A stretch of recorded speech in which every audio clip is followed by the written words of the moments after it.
সিলেট 4 আসনের এমপি পদপ্রার্থী দানেশ পারকার যিনি রয়েছেন হিসেবে সেখান থেকে বের হয়ে এসে একটা বক্তব্য রেখেছেন যে বুরকা পরে কোনো মহিলা বুথ সেন্টারে যাবেন না এবং কেউ যদি বুথ সেন্টারে বুরকা পরে যান তাহলে তার বুরকা খুলতে হবে। কে আসছিলাম আমাদের জেলা প্রশাসক সম্মানিত রিটার্নিং কর্মকর্তা নির্বাচন কমিশনের সিলেট জেলার, তার কাছে কয়েকটি বিষয় আমরা অবহিত করেছি এবং তিনি আমাদের এই বিষয়গুলো সম্পর্কে মনোযোগ সহকারে শুনেছেন।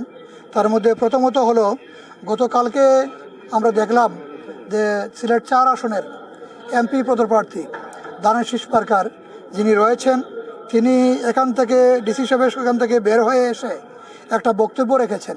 সেই বক্তব্যের মধ্যেও তিনি উল্লেখ করেছেন যে বুরকা পরে কোনো মহিলা বুথ সেন্টারে যাবেন না এবং কেউ যদি বুথ সেন্টারে বুরকা পরে যান তাহলে তার বুরকা খুলতে হবে, বুরকা খোলা হবে।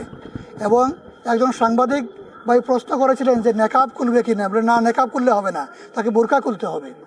এইটা আমরা মনে করি যে ইসলামের প্রতি, পর্দানশীল মহিলাদের প্রতি, বিশেষ করে ধর্মের প্রতি একটা মারাত্মক ধরনের ওনার এটা অবমাননা এবং তার উদ্ধত্তপূর্ণ বক্তব্য।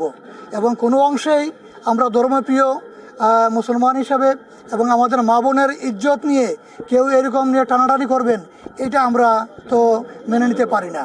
আমরা এই ব্যাপারে ডিসি সাহেবকে অবহিত করেছি। এখানে আমরা যেটা বুঝতে পেরেছি যে বোরকা পরিহিত মহিলারা যাতে না আসেন, এই ধরনেরই একটা বার্তা দেওয়ার জন্যই তিনি এই উপকৌশলের ব্যবস্থা নিয়েছেন। আমরা বিশ্বাস করি যে সকল নারীরা বোরকা পরেই আসবেন এবং ইলেকশন কমিশনের পক্ষ থেকে আমরা যেটা ডিসি সাহেব থেকে পেয়েছি যেখানে বোরকা পরে আসলে কোনো বাধা নেই, যার যার মতো করে আসতে পারবেন।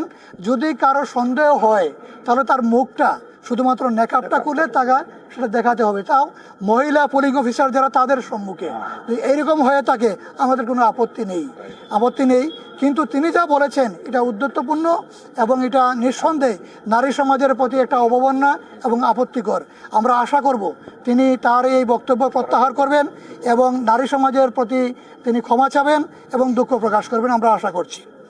দ্বিতীয় কথা হলো যে আমরা লক্ষ্য করেছি যে গতকালকেও আমরা এরকম বিষয়গুলো আমাদের রিটার্নিং কর্মকর্তাকে আমরা দিয়েছি।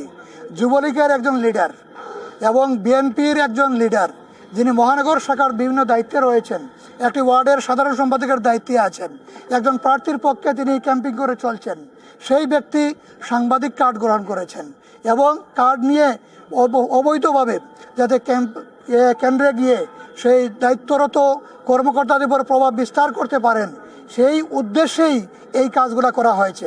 আমাদের সাথে এটা ইনফরমেশন আছে যে এরকম কয়েকশো কার্ড সংগ্রহ করা হয়েছে অবৈধভাবে সেন্টারকে প্রভাব বিস্তার করার জন্য।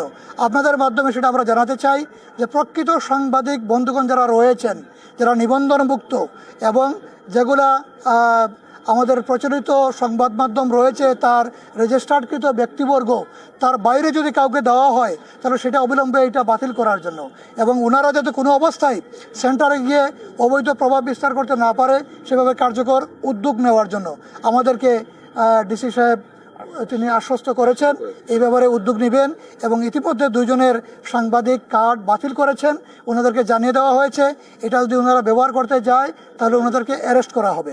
আমরা এই জন্য ওনাদেরকে ধন্যবাদ জানিয়েছি এবং আরও যারা রয়েছে তাদের ব্যাপারেও বলেছি যে কার্যকর ব্যবস্থা নেওয়ার জন্য।